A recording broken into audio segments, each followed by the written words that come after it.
Good evening, everyone. Before we begin, I'd like you to know that this presentation contains discussions about violence, and at some point we will warn you about a loud noise, so it might be distressing for some. So, in the heart of Al Jalil camp, a Palestinian refugee camp near my hometown, lives a woman whose strength stands out.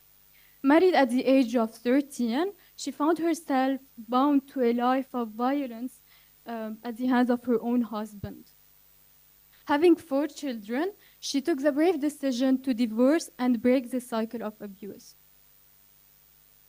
Her story inspired me and my team to do something about the gender-based violence that her and so many women around the world face.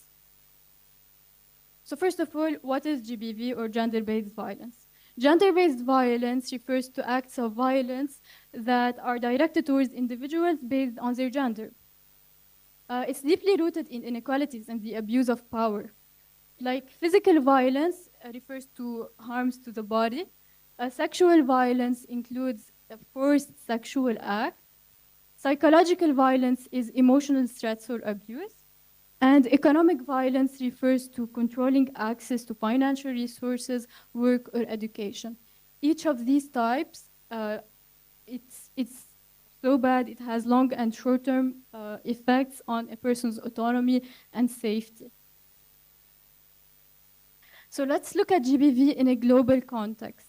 1 in 3 women have reported experiencing physical or sexual violence in their lifetime, with mostly within intimate relationships, and with so little asking for help.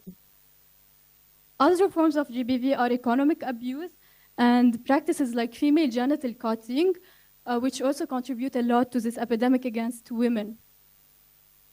We're also facing a chilling reality that every hour, 5 women are killed by a family member. As we look at these statistics, let's remember that every number is a human life that deserves justice and safety and dignity.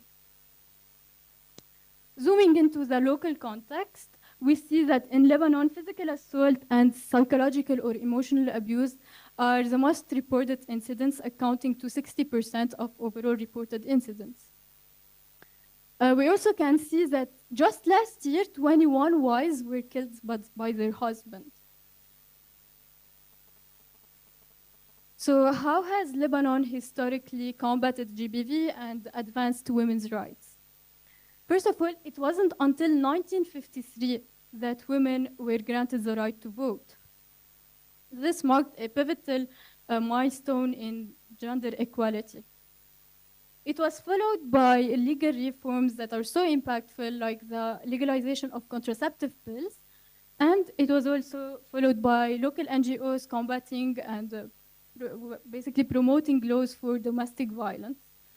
All of this led up to the 2014 enactment of Law 293, which also defends people for domestic violence. However, this law still falls short in critical areas, such as marital rape. And as we can see through these heartbreaking news, that there's just so many heartbreaking events happening concerning GBV. Why are they happening? Because, well, we still don't have sufficient shelters, we don't have sufficient psychological resources or services, and we don't have enough law enforcement. It's weak. So basically, combating GBV in Lebanon has been a partnership between state entities, grassroots organizations, and international support, which have been enforcing legal reforms and providing critical services to women here, mostly also boosting advocacy through feminist movements. So our intervention aims to learn from all of these previous solutions and provide an optimal solution for women in the Palestinian refugee camp, Al Jalil. Thank you, Joelle, for giving us the global and national outlook about the unfortunate GBV situation. Now, let's jump to the local outlook. Our intervention is focused on Al Jalil, a Palestinian refugee camp. It's a refugee camp located at the entrance of Baalbek, and it's the smallest Palestinian refugee camp in Lebanon, spanning a mere zero point 0.4 kilometers squared. And within this zero point 0.4 kilometers squared, we have 3,500 residents, and at the periphery of the camp, we have 3,200 residents.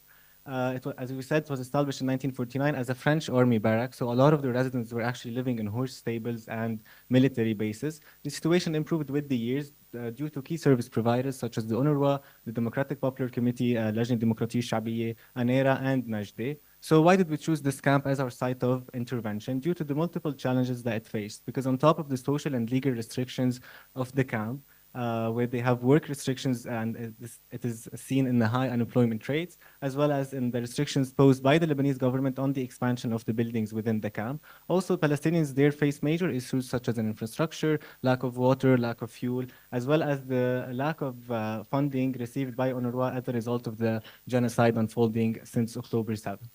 So, having done our desk research, we wanted to go onto the ground and check the GBV situation in Al Jalil refugee camp. And unfortunately, we discovered that GBV and most of its type is prevalent within the camp, from child marriage to intimate partner violence, sexual violence, and so on. Here we can see one of the residents who was abused by their husband and they had to be divorced, and another resident reported extreme rates of domestic violence leading to also divorce. However, while cases are prevalent, there are entities within the camp that are tackling the issue, such as we said, the Democratic Popular Committee, as well as the Lebanese Civil Defense Forces that are always at the periphery of the camp. Okay, so we wanted to extend our scope beyond the camp. We wanted to see, are these people face GBV outside the camp where the Democratic Popular Committee has no jurisdiction as it falls under the jurisdiction of the Lebanese Baalbek municipality. And unfortunately, we discovered by talking to Najdi, one of the main key service providers in the camp, that a lot of the women, they face GBV outside the camp, particularly in Ras Al Ain, the main commercial area where they get their subsistence needs at affordable prices. Okay, and then we talked to a psychotherapist at Amal Association that told us there's also some kind of normalization of GBV where people are exposed to GBV, but they don't know that they are actually exposed to a type or form of gender-based violence. And thinking of the intervention, we talked to ANERA, one of the main intervention-based organizations in the camp, and they told us the primary thing that we should focus at is to go beyond theoretical interventions, beyond knowledge, and give these women, empower them with skills as well.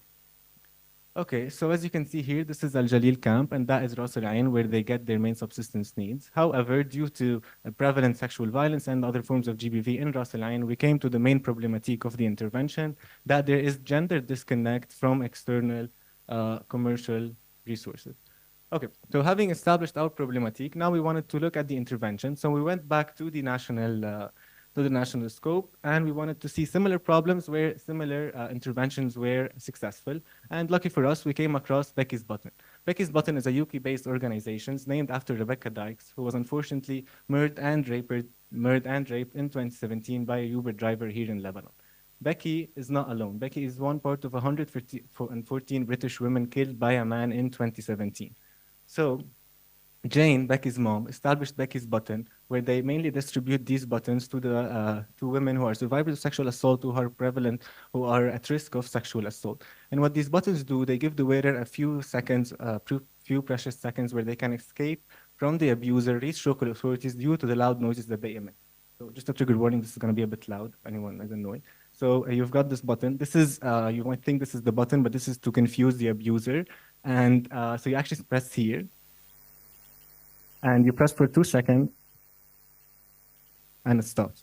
So by 1 hour of charge, this button emits 130 decibels of sound for 12 hours. So we can see how this sound can provide these precious seconds where victims of abuse can escape, can confuse the abuser, and reach the local authorities. However, Jane noted that these amenities are prevalent or available globally, but not available in Lebanon. And then when we wanted to actually go and find them, we did not find any in the Lebanese market. So we actually reached out to Becky's Button, who were generous enough to provide us with the collaboration of Ahla Fawda NGO with 100 Becky's Buttons personal alarms for 100 beneficiaries at Al Jalil Palestinian refugee camp. Okay, so now we come to what we like to call our holistic intervention model. We're going to provide 100 Palestinian women in Al Jalil camp with combative self-defense tactic skills where they can defend themselves in case they were exposed to gender-based violence. We're going to give them with awareness sessions, awareness-raising sessions on GBV. And here we would like to thank Dr. Faisal Al-Kak and Dr. Serene Daouk from the Health Promotion Department at AUB because they gave us access to an app they developed called SRHR Wikaya, which I highly encourage you to check, that has resources on GBV. So we will raise awareness on GBV, but also we will teach them how to use the app in case they need to, again, refer back to the information. We will give them a referral brochure tailored to the case of Al Jalil camp that will tell them for all the types of GBV what needs to be done in terms of legal, health, and security referral. And we will distribute to them GBV defense kit, including this personal alarm, a mini rechargeable flashlight, in case they need to go out in the dark, as well as some of the subsistence needs that they are lacking from Ras Al Ain, such as menstrual pads. So with these holistic intervention models, we hope not only to gain their knowledge and not only to gain the skills, but also to create some kind of a rippling and reverberating effects where they transfer these skills and knowledge to the women inside the camp and also to the women beyond the periphery of the camp. I'm Joelle Homsi. This is Mansour Saliba. Our other team members are Mohammad Alhak and Doaa Bekai. And thank you so much for your attention. We hope you found this valuable.